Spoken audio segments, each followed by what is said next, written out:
Hello aspirants, आप सभी का स्वागत है क्वानिंग चैनल पे। तो जैसे कि आप सभी को शायद कुछ लोगों को पता भी हो कि जो इंटरनेशनल इंटेलिजेंस ब्यूरो है उसका रिक्रूटमेंट एक रिलीज़ हुआ है, नया रिक्रूटमेंट 2000 पोस्ट का। वही आज हम डिस्कस करेंगे कि उस पर क्या क्या है और कौन सा स्टूडेंट अप्लाई कर सकते हैं। ठीक है, तो अगर किसी भी ब्राउज़र पे जाके आप MHA ministry of home affairs अर्स लिख के MHA लिख के सर्च करते हो तो आपके पास जो आ जाएगा ये वाला MHA.gov.in, ये जो आपके पास आएगा। ठीक है, ये जो आएगा इस पे आपको क्लिक करना है। ठीक है, इस पे आपको क्लिक करना है।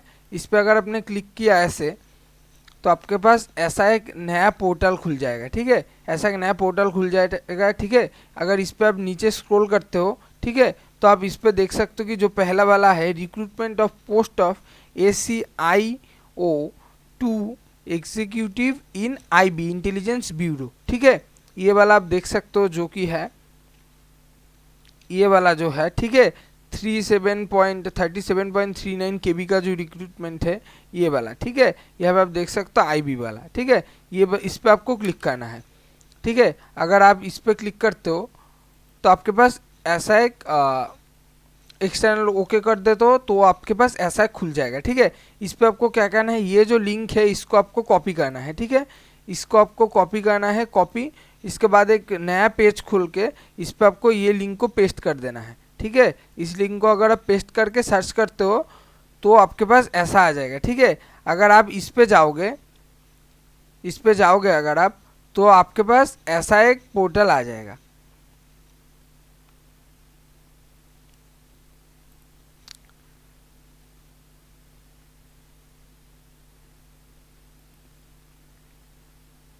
ठीक है, आप पहले एक बार इसको कॉपी कर लो।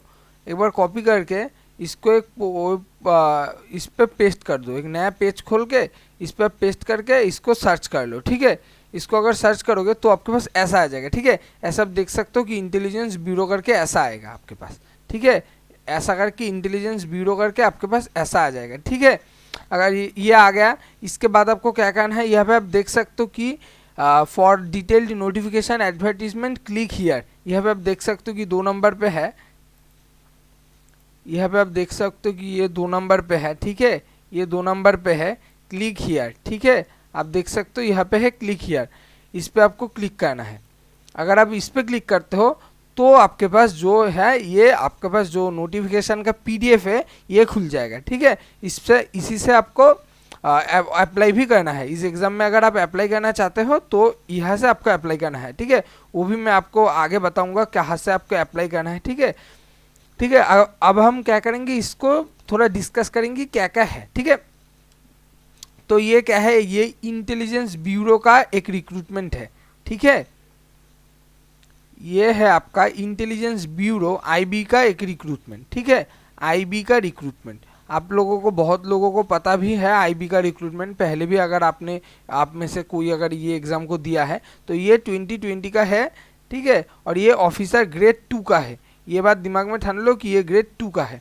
ठीक है, इसके बाद अगर आपको यहाँ पे क्या है, आप NCS.gov.in यहाँ से government.in यहाँ से आप क्लिक करके अप्लाई भी कर सकते हो। ठीक है, तो अगर आपको अप्लाई करना है यहाँ पे क्लिक करना, वो मैं आपको बाद में दिखाऊंगा। ठीक है, पहले देख लेते क्या क्या है। ठीक है, तो ये क्या है, ये है ग्रुप C वाला post, non gazetted and non ministerial. ठीक है, इसके बाद इसका जो वैकेंसी है ये कितना कितना है, अनरिजर्व का है 989, EWS का 113, OBC का 417, SC का 360, ST का 121। टोटल 2000 वैकेंसी है। ठीक है, टोटल 2000 वैकेंसी है। आप मान लो कि SBI PO की बराबर वैकेंसी है। SBI PO में भी 2000 वैकेंसी है। ठीक है, और इसका जो SBI PO में तो ये 817 के आसपास था, लेकिन यहाँ पे पूरा 1000 के आसपास है। ठीक है, हाफ वैकेंसी जनरल के लिए है।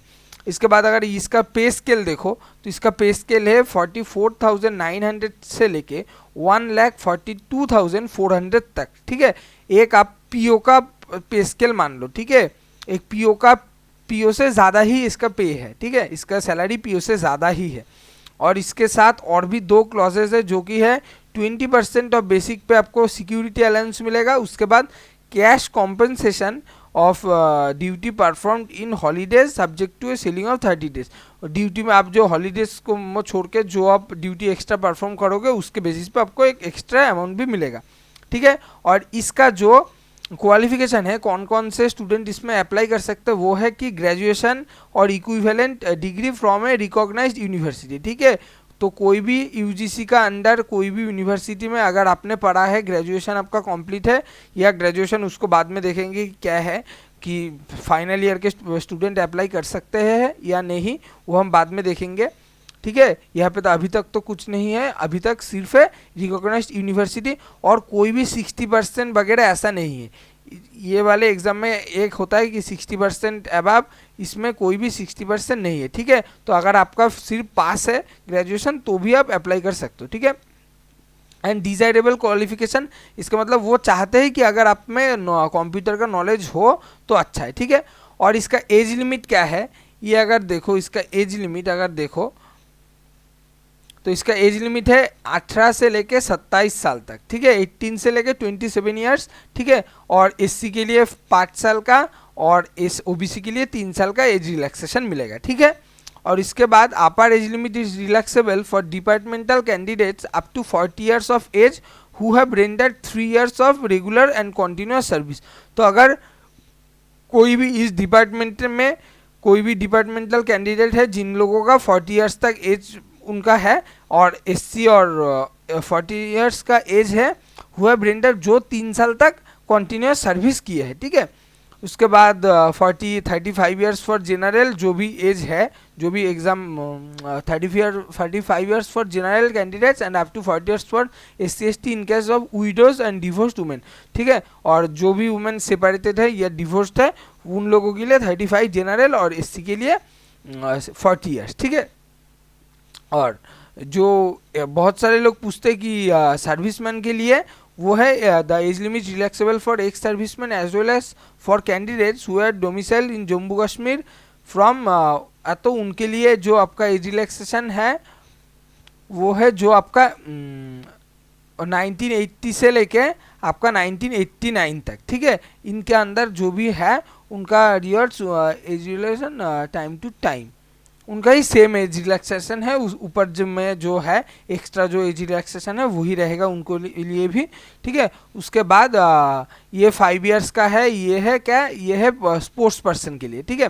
इसके बाद अगर देखते हो कि यहाँ पे पीडब्ल्यूडी नहीं अप्लाई कर सकते, आप देख सकते हो कि the above mentioned post is not identified suitable for any category of persons with disabilities, PWD, HH, OH, VH, autism, then need not apply, they need not, उन लोगों के लिए ये अप्लाई करने का लायक नहीं है, ठीक है। वो अप्लाई नहीं करे, अच्छा है, ठीक है, क्योंकि उनको लिए ये सूटेबल नहीं है अकॉर्डिंग टू द नोटिफिकेशन। उसके बाद आप देखते हो कि यहाँ पे अगर आप देखो तो यहाँ पे और कुछ नहीं है, और आप जो एग्ज़ाम आपका डेट जो स्टार्ट हो गया आपका रजिस्ट्रेशन और क्लोज हो जाएगा 9 तारीख को, ठीक है। तो क्लोजिंग जो है आपका 9/1/2021 में आपका क्लोज हो जाएगा, ठीक है। इसके बाद अगर देखते हैं हम क्या क्या है, तो आप देख सकते हो कि देयरफॉर कैंडिडेट का जो भी आपका अगर आप सिलेक्ट होते हो तो आपका पोस्टिंग ऑल ओवर इंडिया हो सकता है, ठीक है।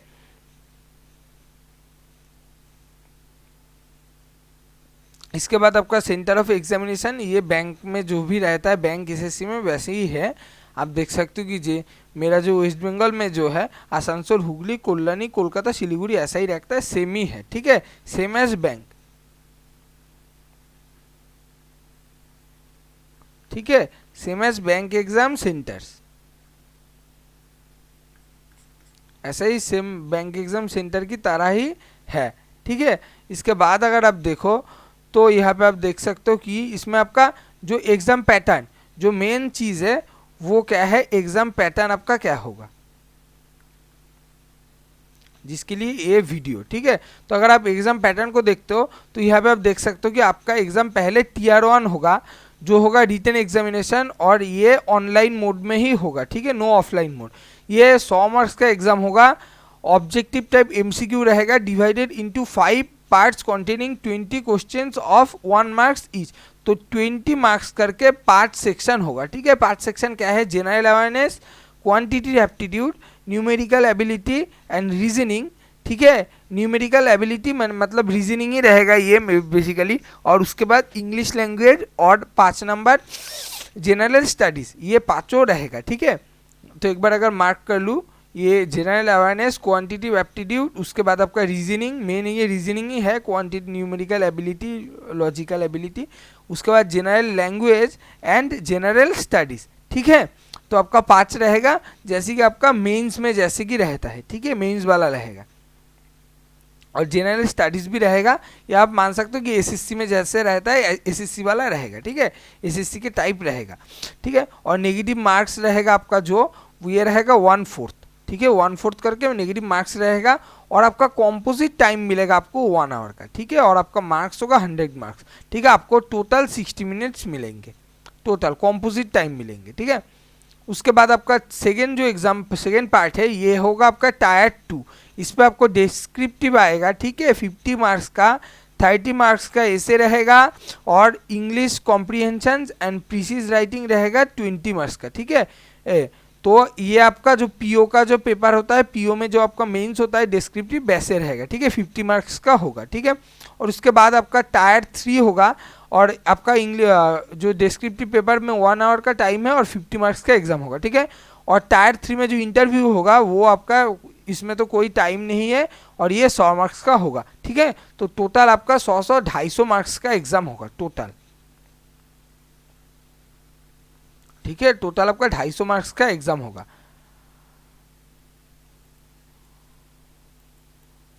तो टोटल अगर एक बार अच्छे से लिख दूं मैं, तो टोटल जो आपका एग्जाम बनेगा ये बनेगा आपका 250 मार्क्स का, ठीक है, 250 मार्क्स का एग्जाम बनेगा, ठीक है। और उसके बाद आप देख सकते हो कि यहाँ पे बोला गया है कि टायर 1 3 सेंटर एलोटेड टू हर time in choice of 3 cities. तो आपको 3 सिटीज़ जब आप एप्लीकेशन फिल करोगे आपको 3 सिटीज़ देना पड़ेगा, आपका जो सेंटर में चूज़ करना पड़ेगा, उसमें आपका पड़ेगा एग्ज़ाम। उसके बाद there will be negative marking, 1/4 का नेगेटिव मार्किंग, जैसे मैंने आपको पहले बताया था। उसके बाद आप देख सकते हो in order to achieve qualitative selection and recruit the best available talent, there would be a cut of marks out of 100 in tier 1 exam as under। तो आपका जो अनरिजर्व का जनरल का 35, ओबीसी का सेक्शन ऑलरेडी एक cut off pre determined है, ठीक है। ओबीसी का 34, एससी का 33, ये कट ऑफ आपका रहेगा, ठीक है। एंड उसके बाद आप देख सकते हो all ex serviceman would be treated in their own category, ठीक है। तो अगर आप एक सर्विसमैन हो और आप जनरल हो तो आपका 35, ओबीसी हो तो 34, एससी हो तो 33, ये इससे ज़्यादा ही आपको लाना पड़ेगा, ठीक है, टोटल। उसके बाद सिलेक्शन कट ऑफ जो कंपटीशन के बेसिस पे होगा, लेकिन ये आपको मिनिमम लाना ही पड़ेगा, ठीक है। उसके बाद आप देख सकते हो on the basis of their performance and normalisation of marks in tier 1 exam candidates would be shortlisted for tier 2 exam at 10 times in the number of vacancies. तो जो भी वैकेंसी है उससे 10 टाइम्स आपका टीयर 2 में सिलेक्ट होगा, ठीक है। उसके बाद देख सकते हो कि आप the on the basis of their combined performance in tier 1 and tier 2 के बेसिस पे the candidates would be shortlisted for tier 3 interview at the rate 5 times of the number of vacancies subject to the condition that the candidate secures minimum 33% marks in tier 2 exam, ठीक है। तो आपका जो tier 3 में जो selection होगा, ठीक है, तो ये होगा आपका टीयर 1 और टीयर 1 + 2 के बेसिस पे अप टू आपके 5 गुना कैंडिडेट्स को सिलेक्ट होगा, ठीक है। और इस पे जो आपका मार्क्स रहेगा वो रहेगा आपका जो टीयर 2 में आपको 33% मिनिमम मार्क्स लाना है, ठीक है, टीयर 2 में 17 आउट ऑफ 15, ठीक है। तो ये 15 मार्क्स का एग्जाम है, तो आपको मिनिमम 17 लाना पड़ेगा, ठीक है। तो आप अगर जनरल कैंडिडेट हो तो आपको टीयर 1 में, ठीक है, टीयर 1 में आपको मिनिमम 35 लाना पड़ेगा जनरल हो तो, अगर क्योंकि जनरल का मैक्सिमम है। और आपको टीयर 2 में आपको 17 मार्क्स, ये आपको 52 लाना ही लाना है, ठीक है। उसके बाद ये आपको मिनिमम लाना है, मिनिमम। एक बार दोबारा बता देता हूँ, इसका मतलब ये नहीं अगर आपने 52 ला लिया तो आपका एग्जाम हो जाएगा, ऐसा नहीं है। 52 मिनिमम है, ये मिनिमम है, ये आपको लाना ही है अगर आप जनरल कैंडिडेट हो, ठीक है। तो इसके बाद अगर देखो तो ये आप देख सकते हो कि based on the combined performance in tier 1, tier 2 and tier 3 the candidates would be shortlisted for the final selection subject to their character and antecedent verification followed by the medical examination etcetera. ठीक है, तो आपका जो tier 1, tier 2, उसके बाद tier 3, ये तीनों के बेसिस पे आपका टोटल सिलेक्शन होगा। ठीक है, तो ये बैंक वाला प्रियो वाला नहीं है। ठीक है, अगर आपके प्री में कम भी आ जाता है तो चल जाता है, यहाँ पे नहीं होगा। ये तीनों का ही सेम इम्पोर्टेंस है। ठीक है, और यहाँ पे तो आपको 35 लाना ही है और यहाँ पे 17 आपको लाना ही है। और यहाँ पे आपको ये नहीं बोला कि कितना लाना है, लेकिन टोटल पे बेसिस पे, क्योंकि इसके बाद तो आपका सिलेक्शन हो जाएगा, तो ये टोटल के बेसिस पे होगा। ठीक है, इसके बाद आप देख सकते हो कि ये tier 2 and tier 3 may not be conducted at all centres, जैसे कि होता है एसबीआई पीओ मेंस सब में नहीं होता है, ऐसा ही है। ठीक है, सारे में नहीं होगा, लेकिन आपका टीयर 1 सब सेंटर में होगा। ठीक है, इसके बाद आप देख सकते हो यहाँ पे बोला गया है कि कैसे करके आपका होगा। देन आपका अगर सेम मार्क्स आ जाता है तो date of birth older candidates placed higher, ऐसे करके होगा। उसके बाद अगर आपका सब सेम हो जाता है तो अल्फा आपका नेम के फर्स्ट लेटर के अल्फ़ाबेटिकल ऑर्डर पे बेसिस पे होगा। तो आपको कैसे अप्लाई करना है, आपको इस लाइन ये साइट पे जाके अप्लाई करना है, ये मैं आपको बाद में दिखाऊंगा एक बार। तो अगर आप देखते हो तो आपका एप्लीकेशन कितने दिन तक चलेगा, 9 जनवरी तक चलेगा 2021 में, और एप्लीकेशन आपका कल से स्टार्ट होगा। ठीक है, कल से स्टार्ट होगा, उसके बाद चलेगा। और आपका जो बस इतना तक तो यही है, और ये मैंने पहले देख लिया था। तो आपका जो पेमेंट है वो आप इतने तारीख तक कर सकते हो। ठीक है, पेमेंट, ओनली पेमेंट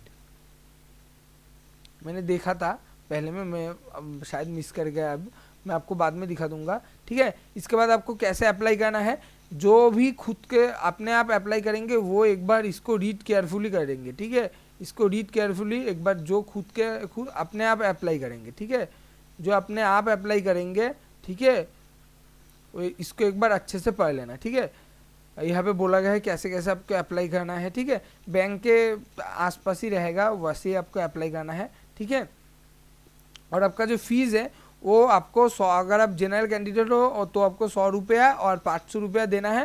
अगर आप एससी कैंडिडेट हो तो आपको, एससी एसटी कास्ट हो तो आपको सिर्फ 500 रुपया जो बैंकिंग प्रोसेसिंग फ़ी है, बस ये आपको देना है। ठीक है, इसके बाद और कुछ नहीं है।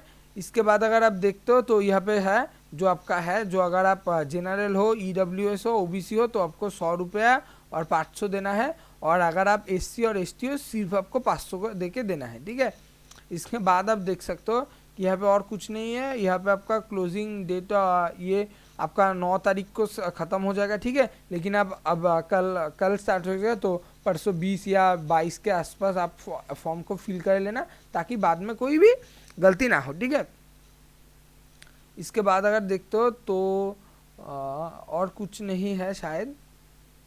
ठीक है, तो ये कैसा कैसा आपको डिग्री लगेगा ये वगैरह है।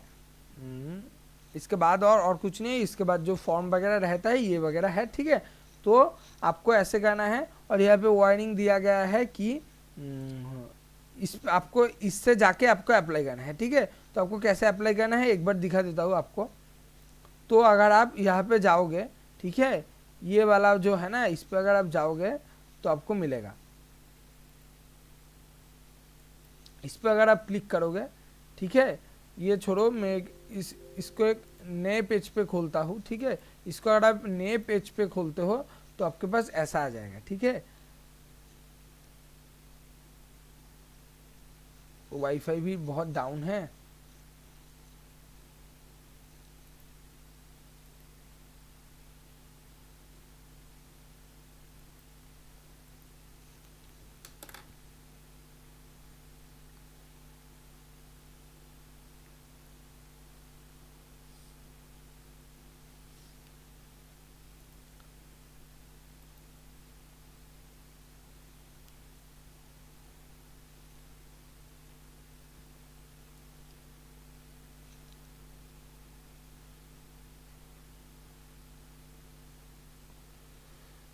तो ये तो आपको पास नहीं खुल रहा है अभी।